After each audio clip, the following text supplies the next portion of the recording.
또 어린이 주일을 맞이하여서 어린이와 관련된 본문을 오늘 같이 나누고자 하는데요. 잘 아시는 본문이 이렇게 시작이 됩니다. 그때의 제자들이 예수께 나와 이르되 천국에서는 누가 크니이까? 예수님께 제자들이 나와 이르렀다, 물어봤다 이거죠. 근데 공식적으로 뭔가 꼭 알아야 될 것 같아서 주님 앞에 나와서 어떤 질문을 합니다. 천국에서는 누가 크니까? 이 질문을 할 때 앞에 그때에 라고 하는 것이 붙죠. 이 앞에 그때에 라고 하는 것들이 붙은 이유는 이 질문이 어떤 맥락, 어떤 흐름, 그리고 어떤 시점에서 한 질문인지를 아는 게 중요하다라는 의미이어서 앞에 그때에가 붙었어요. 그래서 이 질문이 어떤 맥락과 흐름, 시점에서 한 이야기인지를 알아볼 필요가 있는데요. 그래서 저희가 16장도 보고 17장도 보면 되는데, 이 바로 직전에는 성전세 내는 문제에 대한 질문들이 있었어요. 하지만 16장과 17장 전체의 흐름 속에서는 예수님께서 두 번이나 내가 고난받고 죽을 거야, 그리고 부활할 거야 라고 하는 예수님의 순환 예고, 그 두 번의 순환 예고를 하는 그 시점에서, 그 흐름 속에서 했던 이야기였습니다. 그래서 16장 말씀 보면 16장 21절에 보면 이때로부터 예수 그리스도께서 자기가 예루살렘에 올라가 장로들과 대제사장들과 서기관들에게 많은 고난을 받고 죽임을 당하고 제3일에 살아나야 할 것을 제자들에게 비로소 나타내시니 라고 되어 있어요. 근데 이때 베드로가 예수를 붙들고 항변하여 이르되 주여 그리 마옵소서, 이 일이 주께 결코 주께 미치지 아니하리이다 라고 되어 있습니다. 여기서도 이때로부터가 나오죠. 근데 이때는 어떤 때냐면 베드로가 주는 그리스도시고 살아계신 하나님의 아들이십니다. 사람들이 날 누구라 하느냐? 너는 나를 누구라 하느냐? 주는 그리스도시고 살아계신 하나님의 아들 메시아이십니다 라고 예수님이 누구이시지에 대한 정체성을 제자들이 고백한 그때, 그 이후에를 얘기하고 있는 거예요. 그러니까 이 마태복음은 16장 전과 후로 나뉘거든요. 베드로의 고백 전과 후로 나눠요. 베드로의 고백 전까지는 예수님이 메시아이시다, 하나님의 아들이시다 이심을 드러내는 데 포커스가 있어요. 근데 그 이후부터는 그 메시아, 그 하나님의 아들이 어떤 일을 할 것인가에 포커스가 있어요. 근데 베드로가 생각하기에는 예수님이 정말 메시아라면 이 로마 제국을 전복시키고 이 나라에 큰 나라를 세워가지고 아주 부강한 나라를 만드는 그 일을 메시아가 해야 된다라는 기대감이 있었어요. 근데 그 기대감이 아니라 예수님이 난 메시아라고 해놓고 내가 고난받아 죽을 거야 라고 하니까 베드로가 예수님을 붙들고 항변하여 이르되, 이 항변하다는 건 꾸짖다라는 뜻이에요. 그래서 제자 최초로 예수님을 꾸짖는 제자가 일로 와보세요, 붙들고 그런 식으로 하시면 안 되죠. 어떻게 그러시면 안 됩니다 라고 꾸짖는 일이 있었습니다. 여러분, 이 베드로가 특별히 약간 멘탈이 나가서 그런 게 아니라 우리들도 하나님이라면, 예수님이라면 내 인생을 이렇게 인도해 주시기를 바라는 기대감이라는 게 있어요. 그런데 그 기대감대로 하나님이 행해 주지 않으실 때, 하나님이 날 정말 사랑하고 나의 인생의 인도자시라면 내 인생을 이렇게 풀어주셔야 되는데 내가 기대했던 대로 안 풀어주실 때 우리도 항변을 해요. 그러시면 안 되죠. 이렇게 항변이란 걸 하는 거예요. 결코. 그랬더니 예수님이 사탄아 물러가라. 네가 하나님의 일을 생각하지 않고 사람의 일을 생각하는구나. 네가 생각하는 모든 그 기대는 하나님의 일이 아니라 사람의 일이다 라고 꾸짖는 거예요. 근데 그리고 나서 17장에 또 예수님이 한 번 더 예수님의 순환을 예고하세요. 갈릴리에 모일 때에 예수께서 제자들에게 이르시되 인자가 장차 사람들의 손에 넘겨져 죽임을 당하고 제3일에 살아나리라 하시니 제자들이 매우 근심하더라. 근데 그 얘기를 들을 때는 이제는 베드로처럼 그러지 마십시오라고 할 수는 없어요. 또 사탄 소리도 들으니까. 그렇게 얘기는 못하지만 마음에 근심은 있는 거예요. 왜 이런 말을 계속 하시지? 그리고 이 흐름 속에서 그럼 이들이 뭘 물어봐야 돼요? 메시아가 고난당한다고 하는 컨셉, 메시아가 죽는다는 컨셉, 메시아의 부활의 컨셉 자체가 없던 사람들이 예수님이 메시아로서 죽고 부활한다라고 하는 이 얘기를 2번이나 하셨으면 제자들이 공식적으로 나와서 뭘 물어봐야 돼요? 죽는다는 의미가 뭡니까? 왜 메시아가 고난당합니까? 부활하신다는 것은 또 무슨 소리입니까? 그들이 전혀 컨셉이 없던 그것에 대해서 좀 얘기 좀 해주십시오. 그걸 물어봐야겠죠. 근데 이 흐름에서 18장에 그때에 제자들이 예수께 나와서 뭘 물어봤어요? 천국에서는 누가 크니까? 여러분, 세상에 사오정이 있어도 이런 사오정이 어디 있어요? 예수님이 계속 내가 맞아 죽을 거야, 죽을 거야, 이런 고난을 당할 거야, 그런 과정을 통과해야만 부활이 있을 거야, 이런 얘기를 하는데 천국에서 누가 큽니까? 라고 하는 엉뚱한 질문을 던지고 있는 거예요. 여러분, 이게 제자들이 사오정이거나 바보여서 이런 질문을 하는 걸까요? 그렇지 않습니다.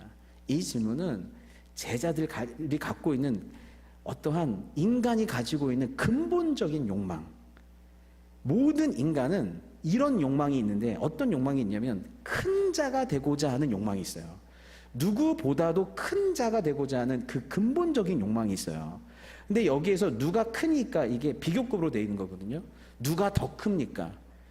이 형식은 비교급인데 누가 더 크고 더 크고 더 커서 결국에는 누가 최고로 큽니까? 의미는 그거예요. 의미는 최상급이에요. 문법은 비교급인데 우리의 인생도 항상 비교급으로 살지만 계속 비교하면서 계속 올라가다 보면 누가 뭐든지 최고가 되고 싶은 거죠. 그러니까 누가 최고입니까? 당신 나라에서. 근데 이 욕망이 잘 드러나지 않을 수 있어요. 내가 큰 자가 될 수 없는 환경이나 큰 자가 될 수 있는 어떠한 그런 조건이 없을 때는 그 욕망을 없는 것처럼 숨길 수가 있어요. 그런데 내가 큰 자가 될 만한 어떤 환경과 조건이 딱 우리가 맞닥뜨리게 되면 거기에서 뭐예요? 큰 자 되려고 하는 인간의 욕망을 드러낼 수밖에 없어요. 제자들이 예수님을 따르다 보니까 예수님의 능력이 대단해요. 사람들한테 인기가 대단해요. 이 능력이면 로마도 전복시킬 수 있을 것 같아요. 그래서 당신의 나라에서 크게 한 자리 할 수 있을 것 같은 거예요. 그러니까 자기가 인간이 갖고 있는 그 욕망이 제자들 안에서 나온 거예요. 그래서 큰 자 되고자 하는 욕망이 가득 차니까 예수님이 죽겠다, 십자가에서 죽겠다 이런 얘기가 귀에 안 들어와요. 거기 내 마음에 큰 자 되려고 하는 욕망이 내 귀를 꽉 막고 있기 때문에 예수님의 그런 말씀은 아예 들리지도 않는 것입니다. 근데 그러면서 예수님께서 한 번 더 얘기하세요. 3번이나 얘기하세요. 순환을. 이번 20장인데 예수께서 예루살렘으로 올라가려 하실새에 12제자를 따로 데리고 길에서 이르시되 보라, 우리가 예루살렘으로 올라가노니 인자가 대제사장들과 서기관들에게 넘겨짐에 그들이 죽이기로 결의하고 이방인들에게 넘겨주어 그를 조롱하며 채찍질하며 십자가에 못 박게 할 것이나 제3일에 살아나리라. 아주 이번엔 구체적으로 얘기했어요. 그러면 이제 3번이나 했잖아요. 그러면 그때에 한 번 더 물어본든지 이래야 되잖아요. 그럼 그때에 드디어 어머니가 등장했어요. 세베대의 아들의 어머니가 그 아들들을 데리고 예수께 와서 절하며 무엇을 구하니 예수께서 이르시되 무엇을 원하느냐 이르되 나의 이 2 아들을 주의 나라에서 하나는 주의 우편에 하나는 주의 좌편에 앉게 명하소서. 12제자가 듣고 그 2 형제에 대하여 분이 여기거늘. 왜 분하게 여겼을까요? 나는 엄마 없냐? 우리 엄마는 뭐 하는 거야? 어머니의 치맛바람. 나를 큰 자 만들기. 이게 누구보다 내가 큰 자 되기를 원하는 게 사실 어떻게 보면 어머니일 거예요. 근데 그 어머니가 와가지고 또 예수님 나라가 되면 큰 자를 만들어 달라고 하니까 선수를 뺏긴 거예요. 그리고 제자들 마음에도 큰 자 되고자 하는 이 욕망이 있는데 나보다 이 사람이 더 큰 자가 되려고 선수를 치니까 마음이 분한 거예요. 근데 그들의 욕망이 이제 나타나기 시작한 것입니다. 여러분, 이 말씀을 보면 이게 참 그냥 웃으면서 넘어갈 이야기는 아니에요. 3번이나 예수님이 죽으심, 고난당하심, 그리고 부활하심에 대해서 얘기했어요. 교회에서 예수 그리스도의 복음과 십자가가 계속 선포되고 있어요. 우리가 따라야 될 길이 자기를 부인하고 예수 그리스도의 십자가를 지고 제자로서의 삶을 살아야 한다라고 하는 것에 아멘으로 우리가 다 화답을 했어요. 하지만 정작 우리 안에 꽉 차 있는 것은 큰 자 되고자 하는 욕구와 욕망이에요. 정작 우리 마음 안에 하나님 앞에 진실로 구하는 것은 주님, 제가 주님 잘 따르고 잘 섬길 테니 이 세상에서 성공하게 해주세요. 큰 자 되게 해주세요. 팔자 좀 고치게 해주세요. 한 자리 좀 주세요. 높아지게 해주세요. 라고 하는 기도인 거예요. 주님은 이 사오정 같은 제자들의 기도와 간구를 매일매일 주일마다 아마 들으실 거예요. 강단에서 선포하는 것과 예수 그리스도께서 보여주신 그 십자가의 삶과 실제로 성도들이 구하고자 하는 삶, 자기 욕망에 빠진 삶, 이것들인 것이죠. 그래서 그때에 우리도 여전히 제자들과 같이 누가 큽니까? 어떻게 하면 커질 수 있습니까? 우리 좀 큰 자 좀 만들어 주세요 라고 얘기할 수밖에 없는 것입니다. 그때 예수님이 또 어떻게 해요? 어린아이를 불러서 그들 가운데 세우시고 이르시되 진실로 너에게 이르노니 너희가 돌이켜 어린 아이들과 같이 되지 아니하면 결단코 천국에 들어가지 못하리라. 그러므로 누구든지 이 어린아이와 같이 자기를 낮추는 사람이 천국에서 큰 자니라. 얘들아, 너희들이 어린아이가 아니라 큰 자가 되려고 하는데 이 어린아이 같이 돌이켜야 된다는 거예요. 이 돌이키다고 하는 것이 회개하다는 뜻이에요. 마음의 태도와 방향을 바꾸는 거예요. 삶의 지향성을 바꾸는 거예요. 여러분, 진정한 회개는 거짓말 안 할게요, 사기 안 칠게요, 이제 좋은 말 할게요, 나쁜 짓 안 할게요가 아니에요. 여전히 내가 그걸 안 하지만 내 삶의 지향성이 큰 자 되기의 지향성을 갖고 있으면 그건 아직 회개를 한 것이 아니에요. 근데 주님이 돌이켜서 어린 아이의 지향성을 가지라는 거예요. 어린 아이의 지향성을 가져야 된다. 어린 아이가 되어야 한다. 라고 말씀을 하시는 것입니다. 그래서 여러분, 우리 이 큰 자 되려고 하는 인간의 지향성은 언제부터 시작됐을까요? 내 마음에 큰 자 되고 큰 자 돼서 결국 하나님처럼까지 되고자 하는 이 인간의 큰 자 되기의 욕망은 언제부터 시작됐냐면 태초에 죄를 짓고 나서부터 계속 시작됐어요. 그래서 홍수 사건 이전에 당시에 네피림이 있었고, 창세기 6장에 당시에 네피림이, 땅에 네피림이 있었고, 그 후에도 하나님의 아들들이 사람의 딸들을 취하여 자식들을 낳았으니 그들이 용사라, 고대의 유명한 사람이었더라. 이게 이 창세기 6장 4절 말씀은 왜 하나님이 홍수로 인간을 다 쓰러져 버릴 수밖에 없는지에 대한 죄의 근거를 얘기하는 거거든요. 근데 그때 누가 있었대요? 네피림이 있었대요. 이 네피림이 70인역 번역, 헬라어 번역으로는 어떻게 되어 있냐면 거인으로 번역되어 있어요. 그때에 당시 땅에 거인이 있었고, 그 후에도 하나님의 아들들이 사람의 딸들을 취하여 자녀를 낳대요. 그래서 이 하나님의 아들들을 천사의 존재로 보는 해석도 있고 셋의 후손으로 보는 해석도 있는데, 제가 볼 땐 가장 정확한 해석은 그냥 그 당시에 왕노릇했던 사람들, 왜냐하면 고대 사회에서는 어떤 그 지역의 왕노릇하는 왕들을 하나님의 아들들이라고 했거든요. 그래서 그 지역의 왕들이 누구를 취했어요? 많은 여성들을 취해서 자식을 낳았더니 그 자식들이 뭐가 됐어요? 용사가 되고 유명한 사람이 됐어요. 여러분 우리가 항상 기도했던 거예요. 거인, 내 안에 잠든 거인을 깨워라. 그게 베스트셀러인 거 아시죠? 아직까지도. 그분도 아직 엄청 잘 나가는 거 아시죠? 내 안에 잠든 거인을 깨워라. 제목을 기가 막히게 줬어요.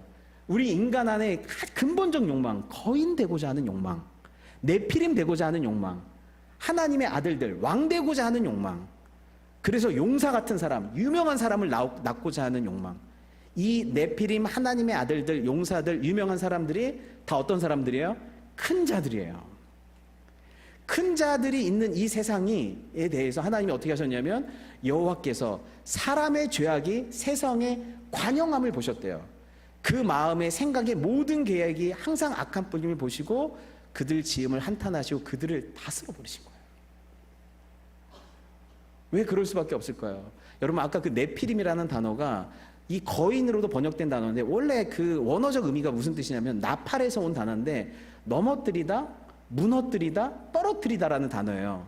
그래서 이 네피림이라는 단어는 넘어뜨리는 자, 넘어진 자, 넘어뜨리는 자, 무너지는 자, 무너뜨린 자, 떨어진 자, 떨어뜨리는 자, 이 두 가지 의미를 갖고 있어요.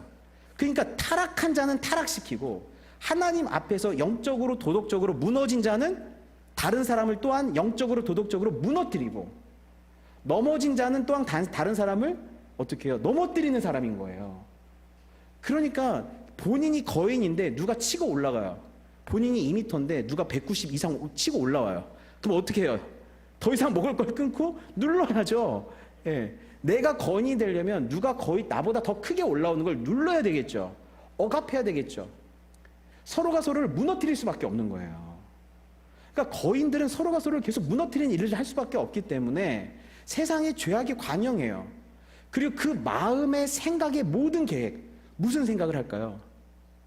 큰 자든 작은 자든, 거인이 있는 세상, 하나님의 아들들이 있는 세상, 용사와 유명한 자가 있는 이 세상에서 사람들의 마음의 계획과 생각은 다 뭘까요? 나도 거인 되고 싶다. 나도 큰 자 되고 싶다. 나도 유명한 사람 되고 싶다. 나도 용사 되고 싶다.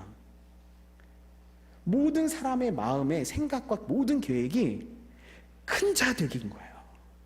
거인 되기인 거예요. 그래서 높아지고 예배 받고 싶은 거예요. 그러니까 마음의 소원 자체가 계속 그러기 때문에 하나님이 기뻐하실 만한 게 없어요. 큰 자든 작은 자든 다 그것을 소망하고 있어요. 큰 자는 더 큰 자가 되기를 원하고 작은 자도 큰 자가 되기를 원하는 마음의 소원이에요. 예배자가 되고자 하거나 순종하는 자가 되고자 하거나 겸손한 자가 되고자 하는 사람은 없어요. 그리고 이들은 누구든지 나를 하나님처럼 큰 자 만드는 신을 섬겨요. 내 큰 자 되기 프로젝트, 거인 되기 프로젝트에 도와줄 만한 우상들을 섬겨요. 그러니까 여러분, 우상이 어떤 존재예요? 나를 거인 만들어주는 신이 우상인 거예요. 그게 돈이 될지 자녀가 될지 세상 명예가 될지는 모르겠지만 나를 거인 만들어주는 신이 나한테는 우상인 거예요. 그러니까 그러니까 요즘 그러잖아요. 하나님이라고 하는 우상을 교회에서 섬긴다고. 이게 무슨 뜻이에요? 교인들이 여기 다 와가지고 어떻게 하면 주님처럼 순종하고 사랑하며 십자가 지고 따를까가 아니라, 주님 열심히 주님 섬길 테니 뭐예요? 하나님 저 좀 이 땅에서 거인 만들어주세요. 큰 자 만들어주세요 하면서 하나님을 의지하게 된다면 하나님이라는 우상을 통해서 하나님을 뭘로 이용하는 거예요? 나의 거인 되기 프로젝트에 하나님이 이용되고 있다면 우리는 하나님이라고 하는 우상을 섬기고 있는 거예요. 그러니까 그들은 하나님 나라에서 함께 할 수가 없는 것입니다. 예. 그리고 서로가 거인 되려고 하는 사람은 계속 경쟁과 전쟁을 통해서 자기를 드러낼 수밖에 없기 때문에 반드시 누군가를 실족시킬 수밖에 없어요. 그래서 마태복음 18장 5절 6절에 또 누구든지 내 이름으로 이런 어린아이 하나를 영접하면 나를 영접함인데, 누구든지 나를 믿는 이 작은 자 중, 예, 거인들은 항상 작은 자를 건들죠. 작은 자 중 하나를 실족하게 하면, 실족하게 하는 일이 있을 수밖에 없다는 거예요. 어린아이의 지향성을 갖지 않게 되면 거인들끼리 싸우면서 반드시 새우등은 터지고, 거인들끼리 싸우면서 반드시 누군가를 실족시키는 일이 있을 수밖에 없다라고 성경은 얘기하고 있습니다. 그래서 예수님이 어린아이 하나를 세우셔서 이 어린아이와 같이 되어야 한다라고 얘기하고 있어요. 그런데 여러분 보세요. 어린아이와 같이 되어야 한다라고 해놓고 예수님은 어른처럼 사신다고 생각해 보세요. 여기서 우리가 주목해야 될 건 어린아이를 바라보면서 누구를 바라봐야 되냐면 어린아이처럼 되라고 하는 예수님을 바라보셔야 돼요. 왜냐하면 이 어린아이처럼 예수님이 지금 그렇게 어린아이처럼 살고 있다라고 하는 걸 지금 반면에 또 보여주시는 거예요. 그러니까 예수님의 어린이성, 예수님의 자녀다움, 예수님이 이 땅에서 어떻게 어린이처럼 살았는지, 너희들 돌이켜라. 이 어린아이처럼 살아야 된다. 그리고 나도 지금 이 어린아이처럼 살아가고 있다. 그래서 성경에 예수님을 아이로 표현된 구절이 있어요. 같이 한번 읽겠습니다. 시작. 여자가 아들을 낳으니 이는 장차 철장으로 만국을 다스릴 남자라.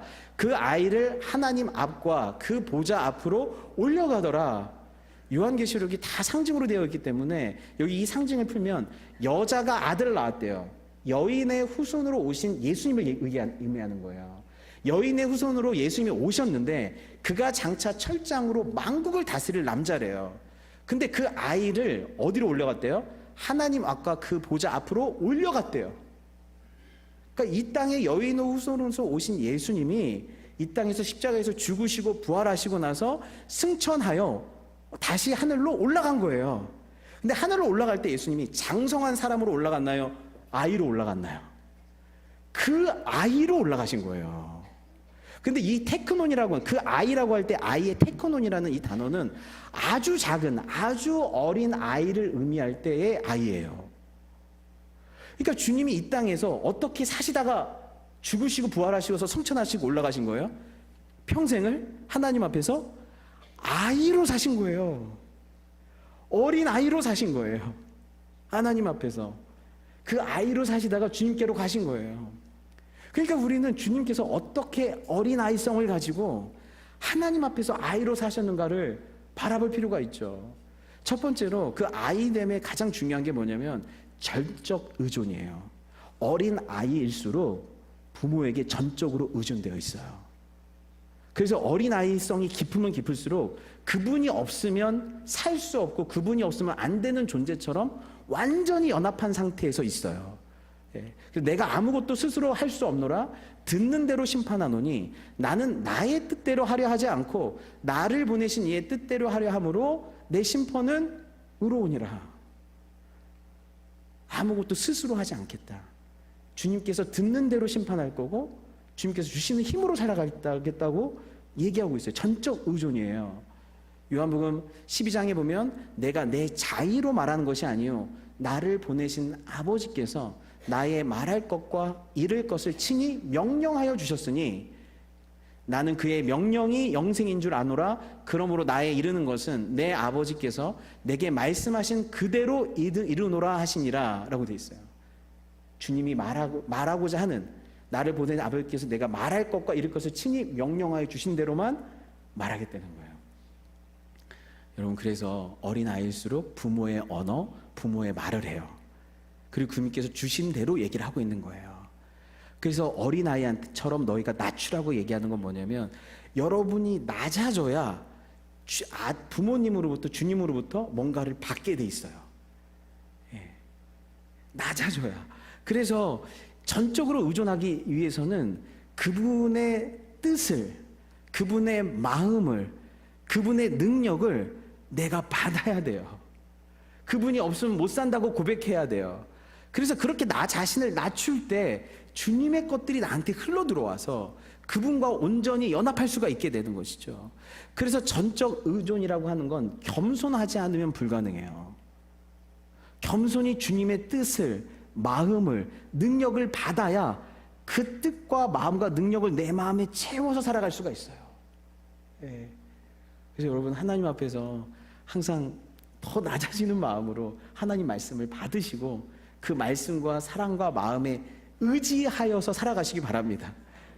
그것보다 높아지면 결국 내 거밖에 안 나와요. 거인되고자 하는 내 욕망과 마음밖에 안 나와요. 주님의 것들을 받아야 돼요. 그리고 전적으로 주님을 의지하는 어린이들은 전적으로 또한 그 부모님께 순종을 하게 돼 있어요. 그래서 여기 말씀 보면 그가 아들이시면, 히브리서 5장 8절 9절에 그가 아들이시면서도 받으신 고난으로 순종함을 배워서 온전하게 되셨은즉 자기에게 순종하는 모든 자에게 영원한 구원의 근원이 되시고. 고난으로 순종함을 배우셨대요. 고난이 점점 세지는데 점점 세지는 속에도 계속 순종을 하는 거예요. 그러니까 마치 예수님이 고난 가운데 순종을 배우신 것처럼 보여요. 순종이 점점 깊어지시는 거예요. 그러니까 그 고난 가운데서는 이 순종이라고 하는 게 어린이성에, 하나님의 자녀됨과 어린이성에 굉장히 중요한 거거든요. 그런데 주님께서는 이 고난의 순간에서도 순종하셨다라고 하는 것은 그 고난의 순간에서도 어린아이처럼 주님을 따랐다는 거예요. 예, 어린이성을 놓지 않으셨다는 거예요. 예수님께서 죽으실 때 아버지여 내 영혼을 주님께 의탁하나이다 그러죠. 그러니까 마지막 죽으시는 그 순간 속에서도 어린아이처럼 전적으로 주님을 의지하면서 돌아가신 거예요. 그러니까 고난 속에서도, 그리고 죽는 그 순간 속에서도 어린아이로 계셨던 거예요. 그렇게 절대 의존과 순종의 어린아이의 모습을 가장 잘 나타내주는 단어 중에 하나가 또한 어린 양이라는 표현이에요. 예수님이 요한계시록 보면 또 내가 보니 보라 어린 양이 시온산에 섰고 그와 함께 14만 4천이 섰는데 그 이마에 어린 양의 이름과 그 아버지의 이름을 쓴 것이 있도다 되어 있어요. 14만 4천이 시온산에 딱 서 있어요. 14만 4천은 구약의 12지파, 신약의 12제자, 그리고 충만의 수인 천을 합한 숫자가 14만 4천이거든요. 신약과 구약의 하나님 백성의 총수, 그렇다고 딱 14만 4천이 아니라 그렇게 충만한 수를 의미하는 거예요. 신약과 구약의 그 충만한 수가 주님 앞에 섰는데 이마에 뭐가 있어요? 어린 양의 이름과 그 아버지의 이름을 쓴 것이 있대요. 여러분 이름에 어린 양의 이름이 있대요. 그리고 이 무슨 뜻이냐면 너는 어린 양의 것이다. 동시에 우리는 어린 양을 따르는 사람들입니다. 어린 양처럼 살아가는 사람들입니다. 예수님과 같이 어린이성을 가진 사람들입니다. 예수님처럼 순종하고 의지하는 사람들입니다. 라고 하는 것이 어린 양의 이름인 거예요. 저와 여러분의 이 이마에는 어린 양의 이름이 써 있는 거예요. 거인 누구? 거인 누구? 이게 아니라 유명한 자 누구, 용사 누구가 아니라 무슨 이름을 남기고 싶으세요 도대체? 어린 양의 이름을 남겨야죠. 다른 이름은 아무 소용없는 거예요. 어린 양의 이름이 있는 거예요. 그래서 그 어린 양의 이름답게 살아가는 게 나답게 살아가는 거예요. 그러면서 7장에 보면 이일 후에 내가 보니 각 나라와 족속과 방언, 백성과 방언에서 아무라도 셀 수 없는 큰 무리가 흰옷을 입고 손에 종려가지를 들고 보좌 앞과 어린 양 앞에 서서 큰 소리로 외쳐 가로되 구원하심이 보좌에 앉으신 우리 하나님과 어린 양에게 있도다. 우리 모두가 다 무엇을 우러러보냐면 우리 하나님과 어린 양, 우리 하나님의 보좌와 어린 양을 다 바라보면서 큰 소리를 외쳐서 주님을 찬양하고 있는 거예요. 여러분 이거는 우리의 비전이고 지금 여러분의 시선도 우리 하나님과 어린 양을 바라보고 계셔야 돼요. 우리는 수 없는 세상의 거인들을 바라보면서 와 주님 저도 저렇게 위대해지고 싶고 저도 저렇게 높아지고 싶고 저도 저렇게 큰 자 되고 싶고 저도 저렇게 떵떵거리고 살고 싶습니다 라고 하는 마음의 비전을 갖고 막 이렇게 세상을 바라보고 있어요. 근데 우리는 누굴 바라봐야 돼요? 어린 양을 바라봐야 돼요. 그 보좌에 누가 앉아 계신 거예요? 어린 양이 앉아 계신 거예요. 어린 양, 가장 크신 분이 어떤 분이에요? 그 보좌에서 온 우주에서 가장 크신 분은 어떤 분이다? 가장 겸손하신 분이 가장 크신 분이다. 온 우주에서 가장 크신 분이 가장 겸손하신 분이다. 하나님 절대적으로 의존했던 그것이 가장 귀한 가치다. 하나님께 절대적으로 어린 양으로 죽기까지 순종한 그 순종이 이 나라에서는 가장 귀한 가치다. 어린 양으로 우리를 위해서 죽으신 그 사랑이 가장 귀한 가치다. 그래서 예수님께서 어린 양으로 계시면서 이 나라는 거인의 나라가 아니다. 이 나라는 하나님께 절대 의존된 자들의 나라다. 절대 순종을 가장 기뻐하는 자들의 나라다. 사랑의 나라다. 어린 양의 나라다. 라는 것을 보여주고 있는 줄 믿습니다. 그래서 우리 모두는 어린 양을 찬양하고 어린 양을 따르고 우리 안에도 이 땅에서 거인 되는 것이 아니라 어린 양 예수를 따라 주님 의지하고 순종하고 사랑의 삶을 살아가는 것이 저의 인생의 최고의 가치입니다라고 고백하는 자들이 저와 여러분인 줄 믿습니다. 그래서 여러분 거인되기 프로젝트를 내려놓고 돌이켜 예수님과 같이 어린아이와 같은 마음으로 살아가는 저와 여러분 다 되시길 바랍니다. 같이 기도하겠습니다.